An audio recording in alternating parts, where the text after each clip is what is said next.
आजकल बहुत सी कलीसियाएं कहती हैं कि वो खुदा पर ईमान रखती हैं। वो किताब मुकद्दस में दर्ज खुदा के अहकाम पर अमल नहीं करती। इस हकीकत ने कि खुदा ने मुझे ढूंढ लिया, मेरी जिंदगी के बारे में मेरा पूरा नजरिया बदल दिया।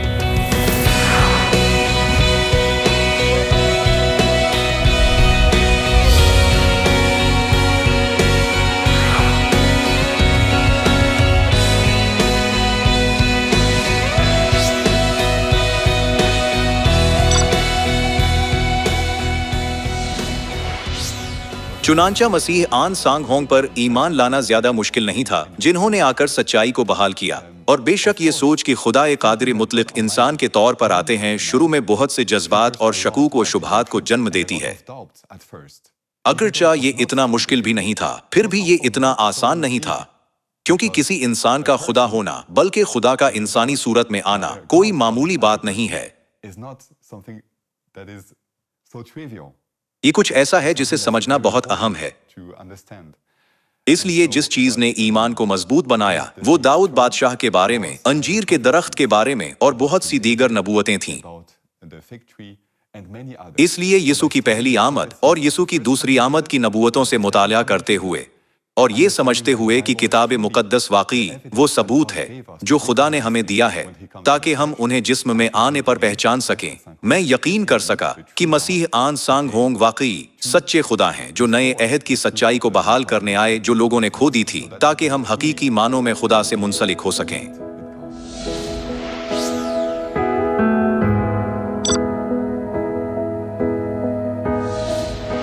पहली बार जब मैंने खुदा माँ के बारे में सुना तो मैं बहुत हैरान हुआ था। मेरा पहला रद्द अमल था, हरगिज नहीं, ये मुमकिन नहीं है। अगरचा मैं मजहबी तौर पर ज्यादा पाबंद नहीं था, अगरचा बचपन में मैं कैथोलिक मजहब में बड़ा हुआ और मेरा ख्याल था कि अगर खुदा माँ होती तो मुझे उसके बारे में सिखाया गया होता। ताहम मैंने हमेशा सिर्फ खुदा बाप के बारे में सुना था, इसलिए मैंने सोचा कि खुदा माँ नहीं हो सकती। और यूं फिर किताब मुकद्दस का मुतालाह करते हुए मैं ये समझ सका कि वाकई खुदा माँ को होना चाहिए, क्योंकि अगरचा मैंने बहुत से सवाल पूछे पर उन सब का जवाब किताब मुकद्दस के जरिए बहुत वाज़े तौर पर बयान किया गया था। इसलिए आखिर में मैं मारूजी तौर पर खुदा माँ के वजूद का इनकार नहीं कर सका। मिसाल के तौर पर मैं किताब मुकद्दस के शुरू में लफ्ज एलोहीम का मफहूम नहीं जानता था और मैंने सोचना शुरू किया कि शायद इसका मतलब ये हो या इसका मतलब कोई और चीज हो या वो। लेकिन जब सियाक व सिबाक और दीगर जुफत आयात को देखा तो मैं तस्दीक कर सका कि ये खुदा बाप और खुदा माँ के बारे में है और मुकाशिफा में मज़कूर रूह और दुल्हन के बारे में भी। मेरा पहला ख्याल ये था कि शायद ये कुछ मुख्तलिफ हो, लेकिन सियाक व सिबाक को देखने, मुख्तलिफ आयात को देखने और कई बार बात करने पर मैं समझ पाया कि वाकई ये तफसीर दुरुस्त है। अगरचा मुझे खुदा माँ के बारे में वजाहत बहुत दिलचस्प लगी पर मुझे यकीन नहीं था कि किताब मुकद्दस हकीकत है या नहीं। इसलिए इस बात को समझने की गर्ज से एक फैसला कुन नुक्ता खुदा के अहकाम का मुतालिया करना था। आजकल बहुत सी कलीसियाओं का कहना है कि वो खुदा पर ईमान रखते हैं और ये कि वो किताब मुकद्दस को अहम और खुदा का कलाम गर्दानते हैं, लेकिन मुझे हैरत है कि वो किताब मुकद्दस में दर्ज खुदा के अहकाम पर अमल नहीं करते। वो अपने ही बनाए अकायद पर ये कहते हुए इसरार करते हैं, मिसाल के तौर पर कहते हैं कि क्रिसमस यीशु की पैदाइश का दिन है, लेकिन ऐसा नहीं है, और ये भी कि इतवार एक मुकद्दस दिन है, जबकि किताब मुकद्दस के मुताबिक ये दिन नहीं है। और बहुत से दीगर अहकाम हैं जो बिल्कुल वाज़े हैं जिन पर अमल नहीं किया जाता। मिसाल के तौर पर सिर ढांकना या खुदा की दूसरी ईदें जो किताब मुकद्दस में लिखी हैं, जिन पर वो अमल नहीं करते, जैसे कि हफ्ता और ईद फसा। वो दावा करते हैं कि ये सिर्फ पुराने अहद की ईदें हैं, लेकिन ये नए अहद में भी दर्ज हैं। इसलिए ये समझते हुए कि आजकल की कलीसियाएं किताब मुकद्दस पर ईमान रखने का दावा तो करती हैं, लेकिन किताब मुकद्दस की खुदा की तालीम पर अमल नहीं करती, मुझे पहले बहुत सदमा पहुंचा। और फिर जब मुझे ये एहसास हुआ, मिसलन इस बात की नबूवत दानी ऐल की किताब में पहले ही की जा चुकी थी, तो किताब मुकद्दस पर मेरा ईमान मजबूत हो गया, क्योंकि मैंने जान लिया था कि ये खुदा का सच्चा कलाम है जो तमाम दुनिया में पूरा होता है। जब मैंने सुना कि आजकल कलीसिया खुदा के अहकाम पर अमल नहीं कर रही है, तो इस बात को समझना मुश्किल नहीं था कि खुदा खुद सच्ची तालीमात को बहाल करने के लिए दोबारा आना चाहते थे, ताकि हम खुदा के साथ हकीकी ताल्लुक कायम कर सकें।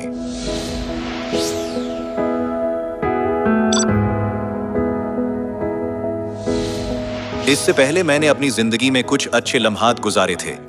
मुझे जिंदगी अच्छी लगती थी, लेकिन मैं कभी हकीकी मानों में खुश नहीं था। मेरे बहुत से मुशगले थे, मैंने बहुत सफर किया, मुमताज तालीमी इसनाद हासिल की, और मैंने ऐसी बहुत सी सरगर्मियों में भी हिस्सा लिया जिनका लोग सिर्फ ख्वाब देखते हैं, मिसलन एक्सट्रीम स्पोर्ट्स। लेकिन फिर भी मैं हकीकी मानों में खुश नहीं था। मुझे बाज औकात खुशी और लज्जत का एहसास होता था, लेकिन वो बहुत मुख्तसर होती थी, सिर्फ लम्हा भर के लिए। इसलिए मैंने अपने दिल में सोचा, क्या जिंदगी सिर्फ यही है? जवानी में लुत्फ उठाना, फिर बूढ़े होना, तकालीफ का सामना करना और आखिरकार मुरझाना। अगर ऐसा है तो फिर जिंदगी का मकसद क्या है? मैं क्यों जिंदा हूं? और अब हालात मुकम्मल तौर पर बदल गए हैं। इस हकीकत ने कि खुदा ने मुझे ढूंढ लिया, मेरी जिंदगी के बारे में मेरा पूरा नजरिया बदल दिया। अब मैं हकीकी खुशी के साथ ये जानकर जिंदगी गुजार सकता हूँ कि मैं यहाँ जमीन पर क्यों हूँ। मेरे बाप ने मुझसे कहा, अब तुम बहुत ज्यादा मुस्कुराते हो, अब तुम में बहुत हंसते हो। और वाकई इस बात की बड़ी अहमियत है। पहले मैं ज्यादा नहीं मुस्कुराता था और हंसना तो और ज्यादा कम था।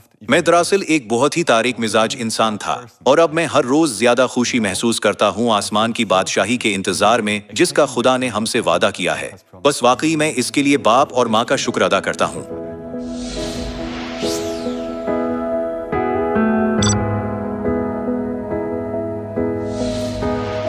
अपने तमाम सवालात पूछें। आपके जितने भी सवालात हैं जरूर पूछें, ज्यादा मुतालिया करें, और मेहरबानी से अपने माजी के तजर्बात पर ज्यादा इन्हिसार न करें। और आजकल बहुत से लोग जदीद माशरे में सोचते हैं कि वाकई ये कहना मुमकिन नहीं है कि कुछ सही है या गलत, बल्कि हर चीज किसी न किसी तरह दुरुस्त होती है। बिलाशुबा बाज मामलात में ये बात एक हद तक दुरुस्त है, और ये भी अच्छी बात है कि हम मुख्तलिफ राय रखने वाले लोगों के साथ हम आहंगी पैदा कर सकें, मिसलन सियासत या नजरियात में मुख्तलिफ ज़ौक़ रखने वाले अफराद के साथ। लेकिन रवादारी के इसी उज़्र के तहत बहाज़ औक़ात लोग ये बात नजरअंदाज कर देते हैं कि कुछ चीज़ें ज़ाती राय पर मुनहसर नहीं होती। मिसाल के तौर पर फितरत में क़वानीन मौजूद हैं, ये खुद मुख्तार हैं, चाहे लोग इन पर एतिकाद रखें या न रखें, ये खुद बखुद रूनमा हो जाते हैं। इसी तरह ये हकीकत कि खुदा बतूर इंसान आए हैं, जाती राय का मामला नहीं है, बल्कि ये एक हकीकत है जिसे मारूजी तौर पर जांचने की जरूरत है। इसलिए मेहरबानी से तमाम सवाल पूछें, जांच करें और मेहरबानी से मारूजी अंदाज में सोचें, अपने पिछले इल्म पर हद से ज्यादा इन्हिसार किए बगैर। और मुझे उम्मीद है कि इसके जरिए आप हमारे रूहानी वालदीन को पहचान सकते हैं, जिन्होंने हमसे बहुत मोहब्बत रखी और हमें बचाया।